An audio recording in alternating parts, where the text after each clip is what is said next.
The Battle of Normandy storms ahead. American forces have cut a wide path from coast to coast across the Cherbourg Peninsula. The feat of putting ashore a highly mechanized army is stupendous beyond anything in the history of warfare.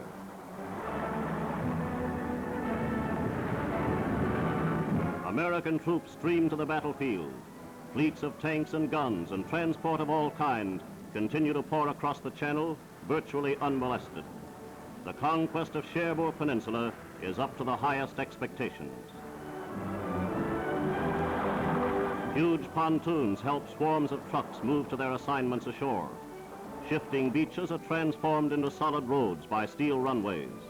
Allied ingenuity has created a port where none existed before.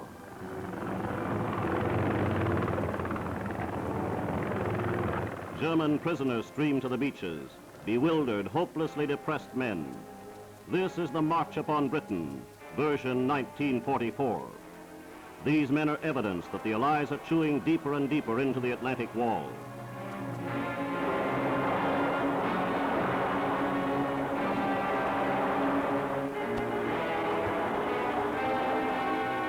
Those highly touted defenses are now a mockery to the Nazi generals who conceived them and to the German newsreels which released these pictures.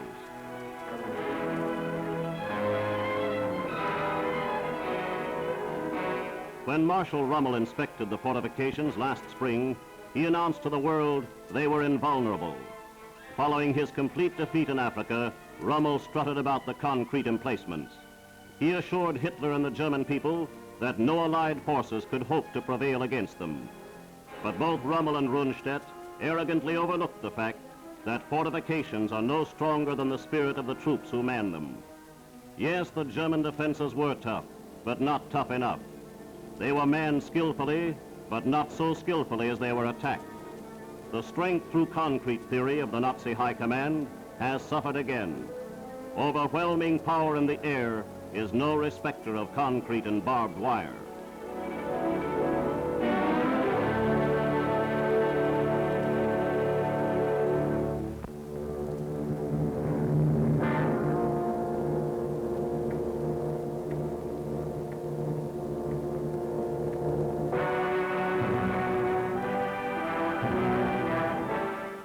The coastal batteries of the Atlantic War were silenced during the early stages of the Great Offensive. Beach defenses were wrecked. There are many more formidable defense systems yet to be stormed, but the first line has been broken. After 4 years, the Allies have secured themselves on the soil of France. As the American War Secretary said, "We are here to stay until France is liberated and Germany defeated."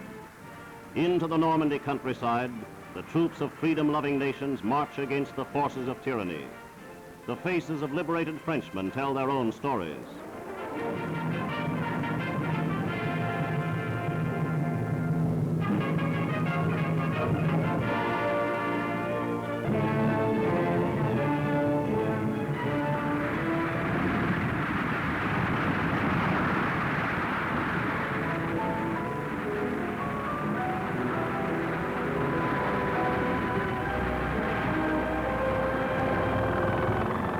These children, whose entire lives have known nothing but Nazi rule, meet a new kind of warrior.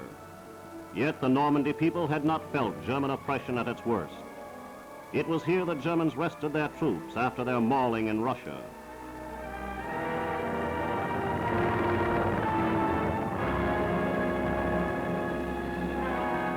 Lumbering bulldozers set about at once to construct airstrips. In a miraculously short time, Allied fighters were putting them to effective purpose.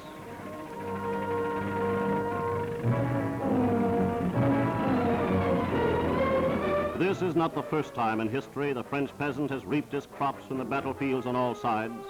Entire air units, formerly based in England, moved at once to the beachhead airstrips, and today they provide instantaneous support for the ground troops only a few kilometers away.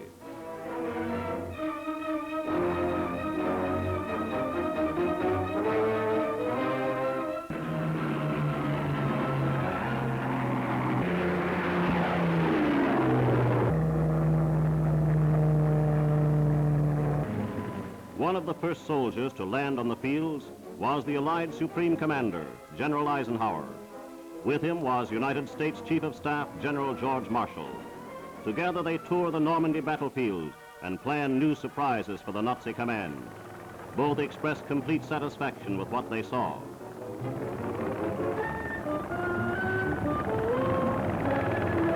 To the eye of the layman, these gliders appear hopeless wrecks, but they've performed their job and performed it well. This is not German damage.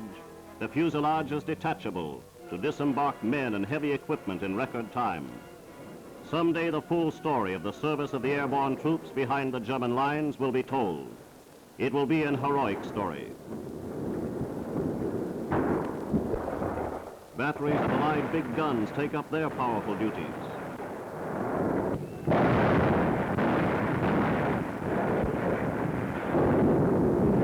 Self-propelled guns move inland and keep the retreating foe within range. American trucks and transport of many varieties keep the forward troops well supplied.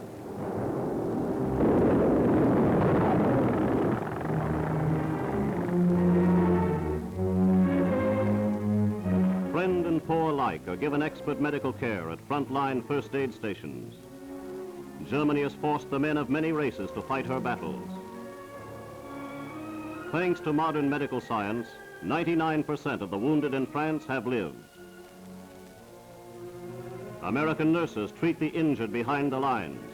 The first 10 days of the battle claimed 16,000 American casualties, over 3,000 of them killed. Fighter planes have given the enemy no rest. They strike relentlessly, carrying their onslaught deep into the Nazi communication system. Trains and staff cars, tanks, gun batteries, and ammunition dumps are picked out with amazing accuracy.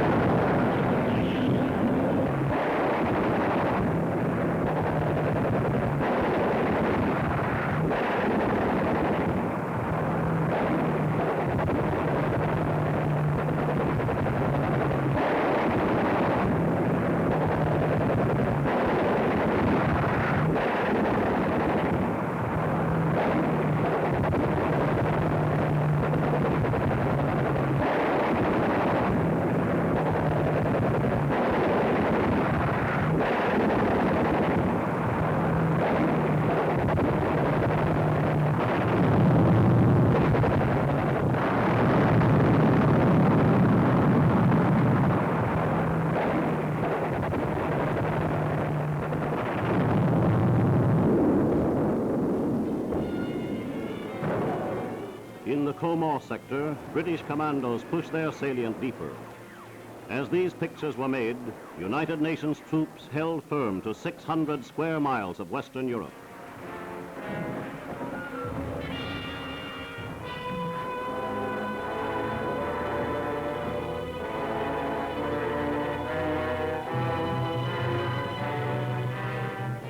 The people of Old Bayeux, the first sizable town captured by the Allies, throng the streets.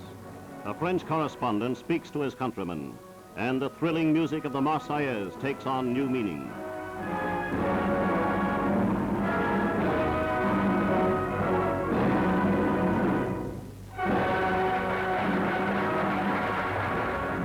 Deliverance has come so suddenly to these people, they are slow to realize the nightmare of occupation is over. This is but a foretaste of things to come as the Allies move forward. The V for victory sign, once the symbol of a hope, is now a reality. The man with whom that symbol is chiefly associated comes to the soil of France. Winston Churchill brings with him Field Marshal Smuts and the Chief of the General Staff. The Field Marshal records these historic scenes on film. The Prime Minister was quick to satisfy himself that all was going well. It took only 1 week for the Allied forces to explode the Atlantic Wall, the work of years of Germany's greatest military scientists.